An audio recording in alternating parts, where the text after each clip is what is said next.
So, as I said before, our values act upon our emotions act upon our behaviors, and our behaviors act upon our habitats and our bodies.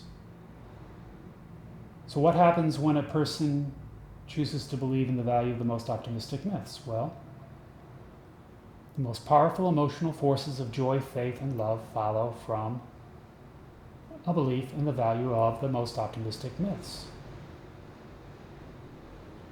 Joy, faith, and love balance sorrow, fear, and anger. The most powerful emotional forces of sorrow, fear, and anger follow from our discovery of the truth. The truth is, it appears one day the seed body of self will die. From a balance of the emotional forces of the mind follows happiness. You could define happiness as a balance of the emotional forces of the mind. So it's not that sorrow, fear, and anger goes away ever. It doesn't go away. It's balanced by joy, faith, and love. So out of happiness follows what? It has our emotions act as forces upon our behaviors. So a person who exhibits glad behaviors, truth-telling, sharing, playing well with others, liberating, emancipating, and nurturing, this is a person who is likely to be a happy person. A person who's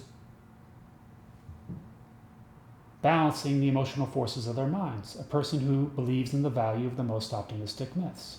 A person who exhibits friendly, tolerant, peacemaking behaviors is a person who is likely to be happy, and a person who is likely to be optimistic about self, about the world, about the future, about the totality.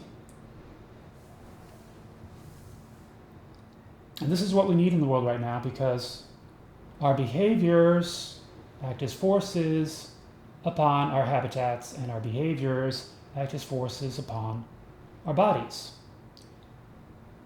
And in the case of glad behaviors, the forces are conducive to a state of good health in our habitats. In the case of glad behaviors, the forces are conducive to a state of good health in our bodies.